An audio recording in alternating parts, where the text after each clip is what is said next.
Hi, and welcome to the Clarity Confessions. I am Cailen, your host, and this is the place to find out how entrepreneurs came up with their big idea. All secrets are revealed here, and we're sharing wisdom, stories, and advice that you can apply to your own businesses to make them bigger and better.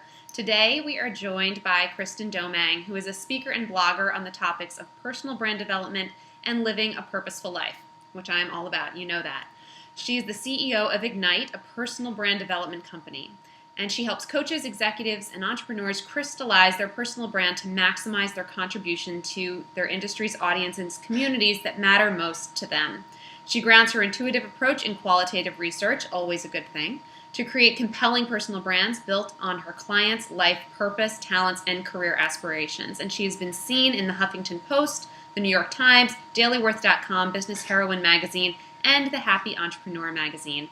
And just one thing of note, which is kind of cool, Amanda Steinberg, the founder of the Daily Worth, calls her work genius. And we are lucky enough to have this genius here with us today, which is so wonderful. Thanks for joining us, Kristen. It's such a pleasure to be here. Thanks for the opportunity. Of course. Yeah, I know I gave a little spiel, but I'd love to hear, just in your own words, a little bit more about the work you do. Sure. So I take entrepreneurs who are professional service providers of any type, who basically have a client, they work with their client one-to-one or one-to-group, and I help them craft a brand that attracts their right people through using the messages and the stories that have been a part of their life to resonate with their tribe in a way that's really aligned. Perfect. I love that. I'm all about that. Really important work to be doing. I think all of us are seeking to have purposeful businesses and figure out what we're supposed to be doing with this one and only life of ours. And so we need people like you to help us on our path.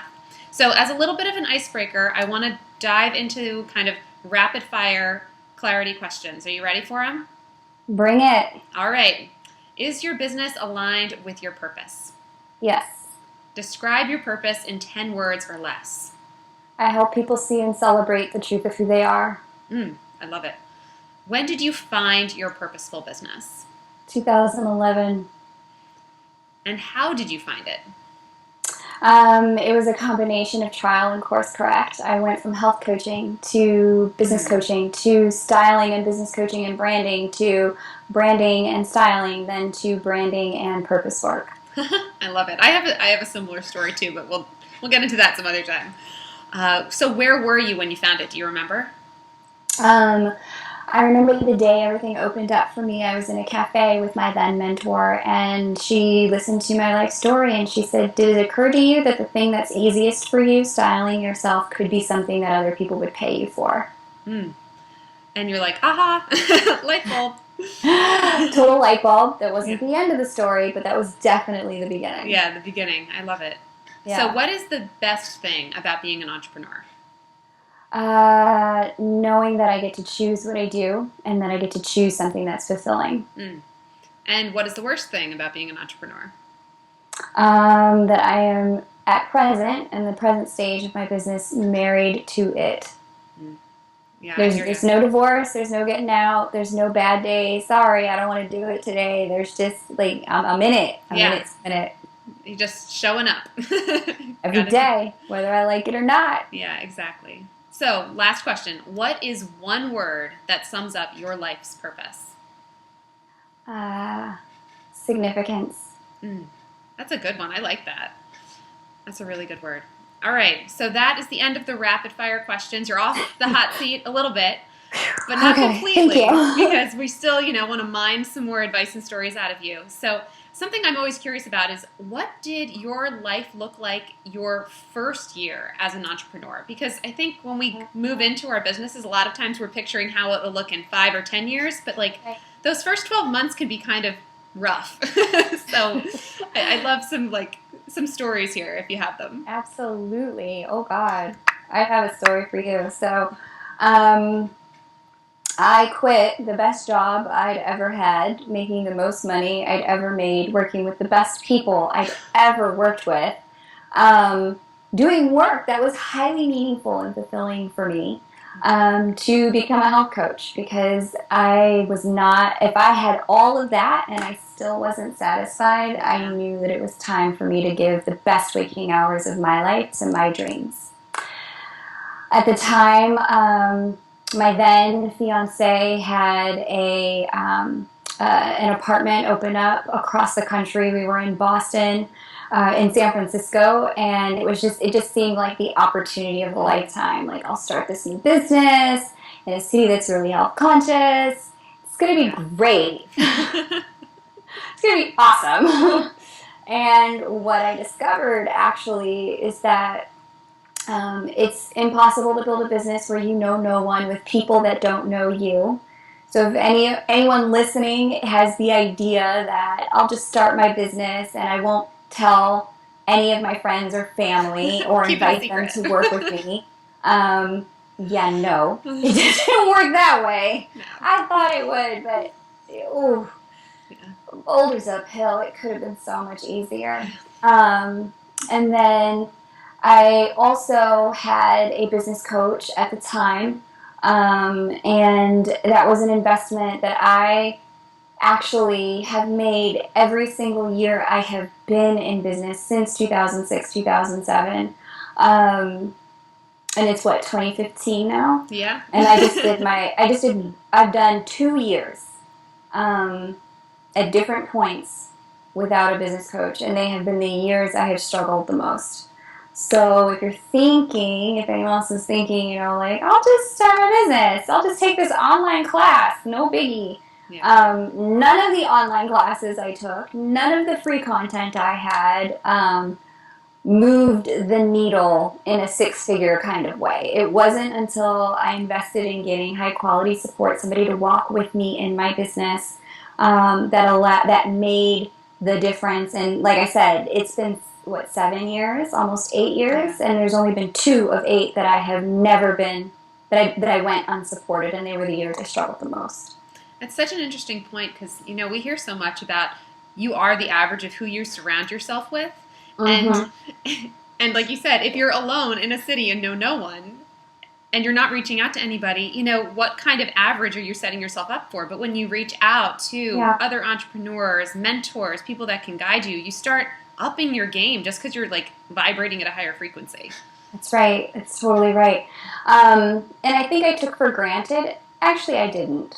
I witnessed a lot of people around me take for granted the value of investing in high quality support, the value of being a part of a community that's dedicated to growth, dedicated to furthering your brand, furthering your business, and that was a really big deal for me. Because every time I made the investment, I was like, I don't know where this money's coming from. I don't have a job. There's no, my partner was not, some, financier or some banker. My partner was an artist. So I think that was one of the things that made a crucial difference for me in the first year, was just having that support. There were definitely months where I was like, thank God our rent is rent controlled, because I don't know how I would pay it otherwise. There were months where it was like, do I pay the phone bill or get groceries right now?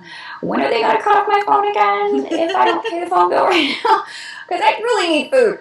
It was hard, and I say that in all transparency because I don't want anyone to think, I'll just figure out my purpose and the heavens will part, and, I'll ride off on the white unicorn. It doesn't work like that.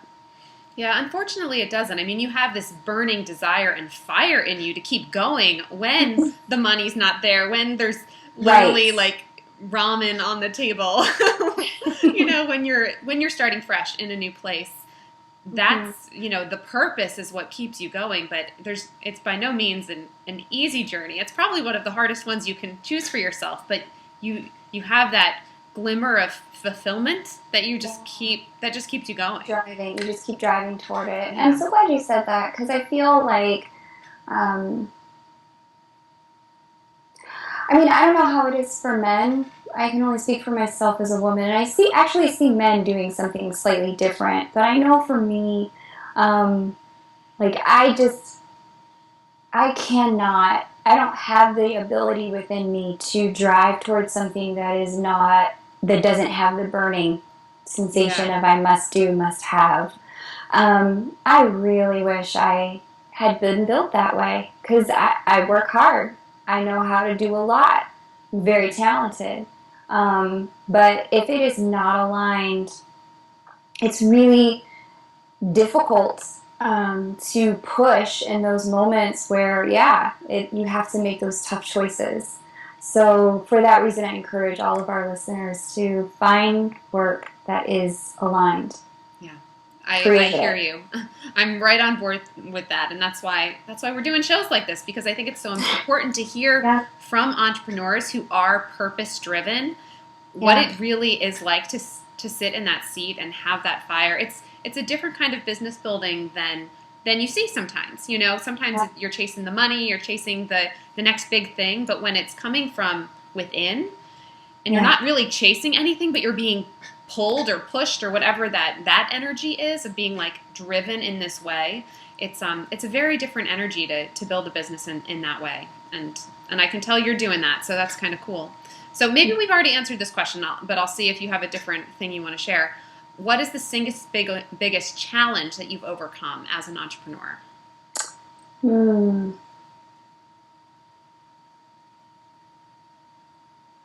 mean, I'd say there's probably been a lot of challenges, Cailen, but there always are.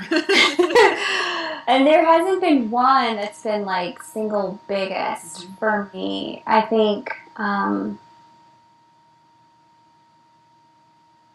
but I think what's useful for people to hear is probably a challenge that I overcame in 2013, where I realized that I had started this business. I knew I wanted to teach about purpose, but I was also teaching about styling and a little bit about branding. And I was just, talented in all three areas, capable of making money, generating revenue in all three areas. Different people wanted to work with me for different reasons, but none of it was congruently clear to the marketplace. This is what Kristen is known for and does. Yeah. And at the end of 2013, I had been selling a program called Be You Get Paid, and I launched it twice, which means there were at least 16 of 52 weeks in an entire year where I had convinced people that in order to get them in this program that I could help them make money in their business. And then I started a mastermind called Make Impact Mastermind at the time. And I had, masterminders who I worked with who, wanted me to help them make money in their business, get branded and make money. And what I realized as I wound down 2013 was, this is just so not me. I built out the curriculum that those masterminders would need in order to continue their contract with me. I looked at, the 9 months of curriculum, and I was just like, it felt heavy, it felt painful, it felt incongruent, it felt like the most important parts of me were getting left off the table, or were like shoved into this like 1 month window so that I could have cash flow for the other 8. And I was just like, this feels like a lie. Yeah. This is just an outright lie. Like, but here's the tricky thing about it, Cailen. I could teach people how to make money in their business. I knew how. It was a skill I had developed. But I was uninterested in using that skill in lieu of giving my gift. Yeah. I love that. Okay. And there came a moment of truth in December of 2013 after I built out that curriculum, because all their contracts were about to end in another 30 days. And I had a moment where I was just like, what am I going to do? Like, there's going to be no cash flow in 30 days, and I don't want to do the one thing that I have convinced everyone that I could do. What am I going to do?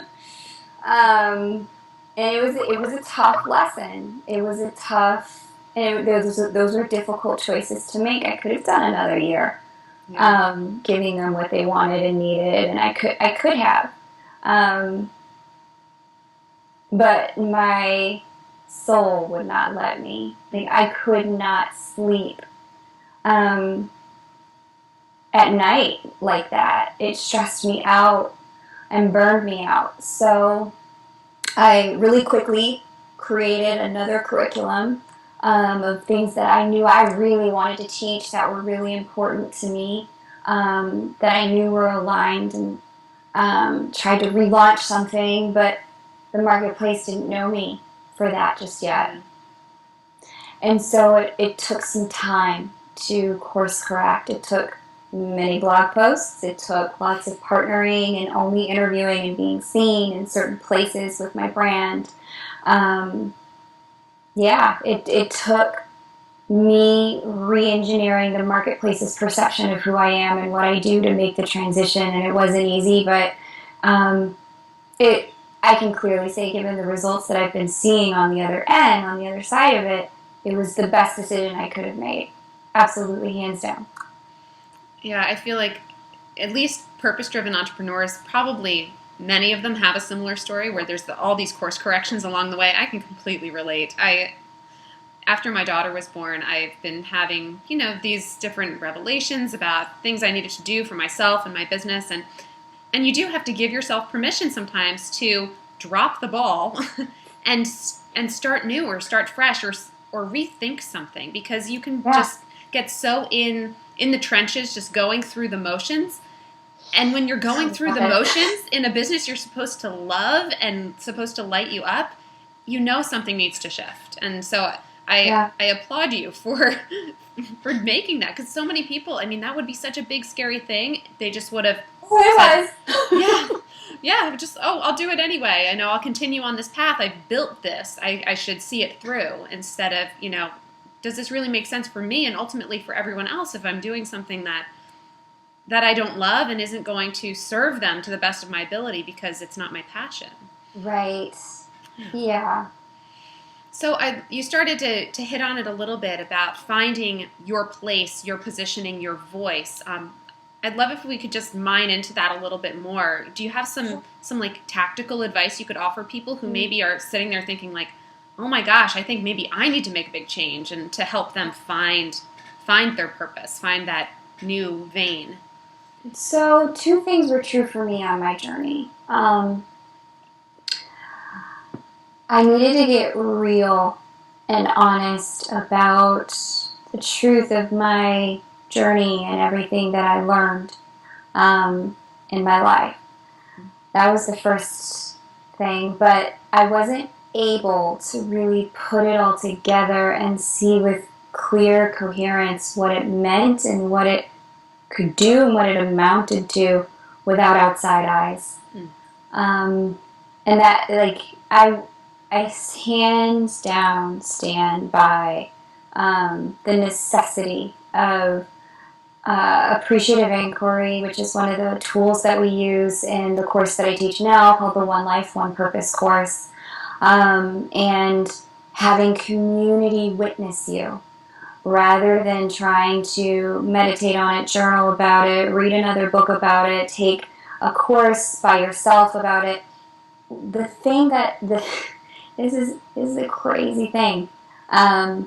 You cannot see your purpose on your own because it's so ingrained in how you already always are in the world with people. It's so hard to know for a fact. So one of the game-changing moments for me was, my very first weekend in one of the masterminds I was a part of all these years, having business coaching support.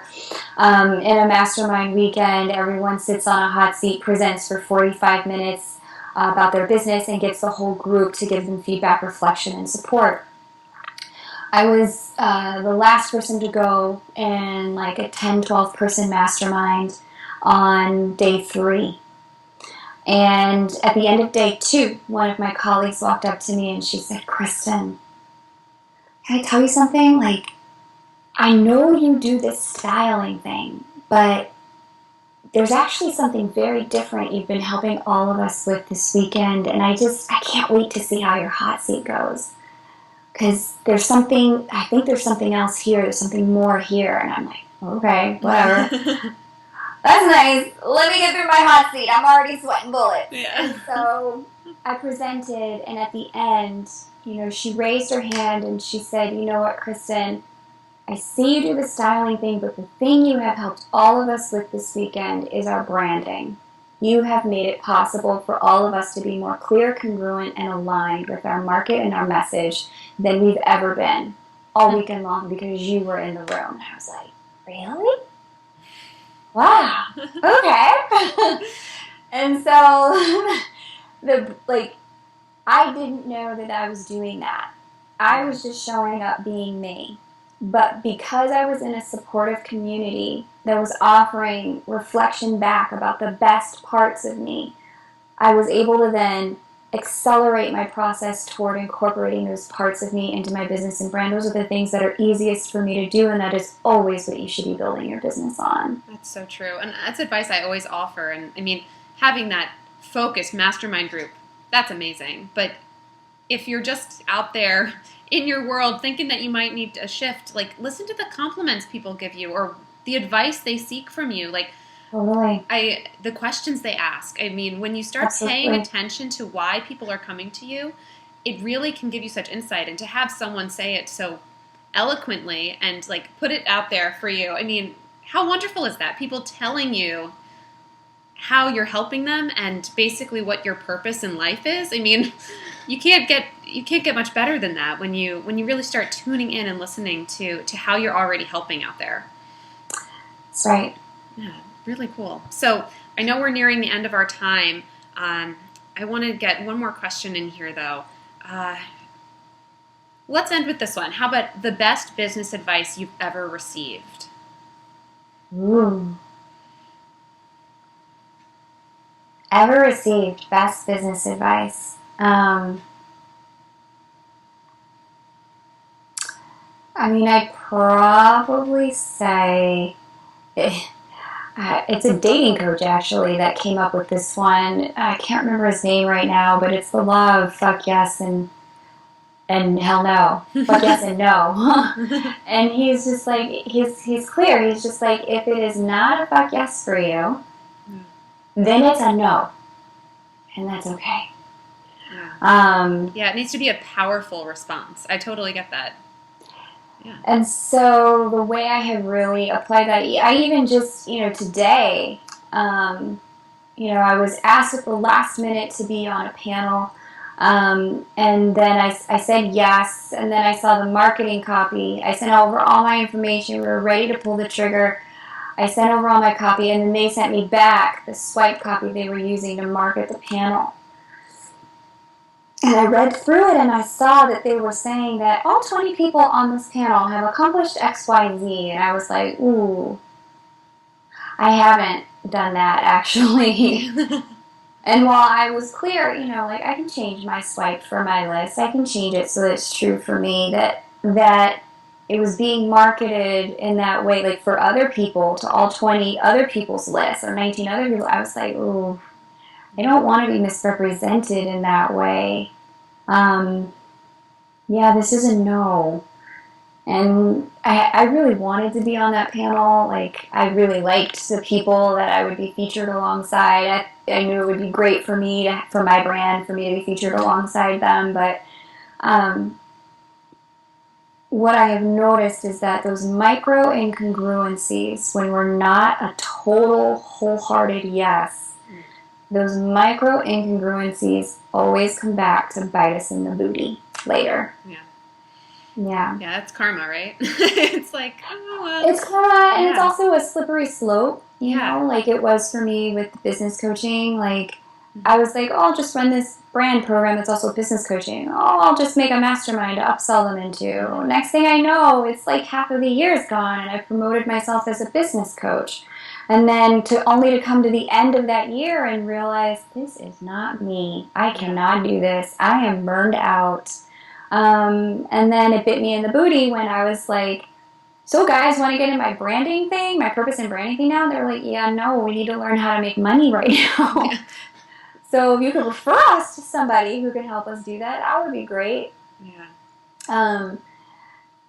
Micro incongruencies in your brand add up. So even if you don't know exactly what the truth is, if you know what the truth is not, honor it for yourself.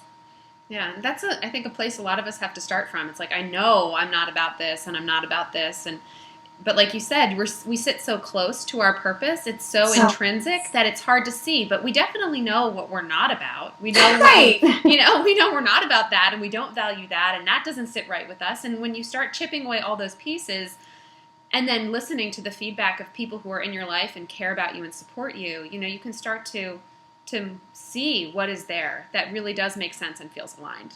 Totally. Cool. Absolutely. So I know you said you have an offer that you wanted to make everyone who's watching today. yeah, absolutely. I know that some of you listening are wanting to go deeper into clarity about your purpose and your brand, so you can create a brand that's really based on who you are, what you're meant to do, how you're meant to work in the world. I do offer branding support and purpose-based branding support. So if you'd like to have a conversation with me about it, hop on over to my scheduling page at KristenIgnites.com, Kristen, ignites with an S.com. I'd love to talk to you. It's an opportunity for us to sit together for an hour, deep dive into what you've been working on, where you want to go, how you want it to look and feel, and if create some next steps for you. And then if it makes sense for us to take those next steps together, then I'll have an invitation for you and we'll take a look at how we can partner on it. Cool. So I'll include that link so everyone can find you on the blog. And fantastic. Yeah, and thank you so much for being here, Kristen. It was enlightening. You offered some great advice. Thank you for being so open and honest about everything that you went through on your path. I think the things you shared really, they make a difference when people realize that, like, oh, someone out there gets it. They get what I'm doing, what I'm about, that this path is kind of murky and treacherous at times, but it ultimately gets you where you need to go. Yes, absolutely it does. Thank you so much for the opportunity to be here. It's been an honor and a pleasure to serve. Thanks so much. Take care. Bye. Bye.